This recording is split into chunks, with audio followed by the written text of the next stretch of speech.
ఎక్కడికి వెళ్ళొస్తున్నారు? మలేషియా వెళ్దాం అనుకున్నాం గానీ పాస్పోర్ట్ లేదు, పాస్పోర్ట్ సైజ్ ఫోటో లేదని గుర్తొచ్చి ఆగిపోయాం. రేయ్, నీ అతి తెలివి ఇవాటి నుంచి నా దగ్గర నడవదు. అయితే కూర్చుంటుందా? నార్మై,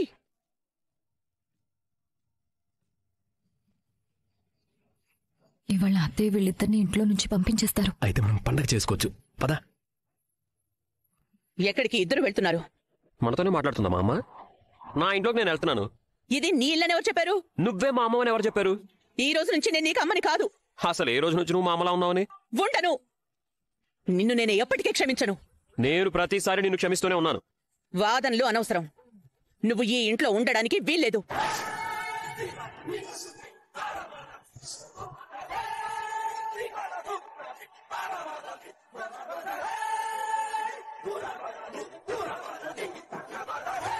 పోయి పార్క్ లో పడుకోమంటావా, పల్లెలు తిని పడుకోమంటావా? నేను మనిషిని అనుకుంటున్నావా, లక్షలు మింగిన అనుకుంటున్నావా? అసలు ఆయన ఎందుకు బయటికి వెళ్ళమంటున్నారు అత్తయ్య? నేను మీ ఇద్దరిని వెళ్ళమంటున్నాను.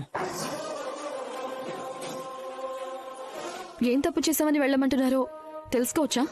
ఏమీ తెలియని దానిలా మాట్లాడుతున్నావేంటే? అసలు మీరిద్దరే కదా నా ఇంటి మీదకి తద్దినం తీసుకొచ్చారు.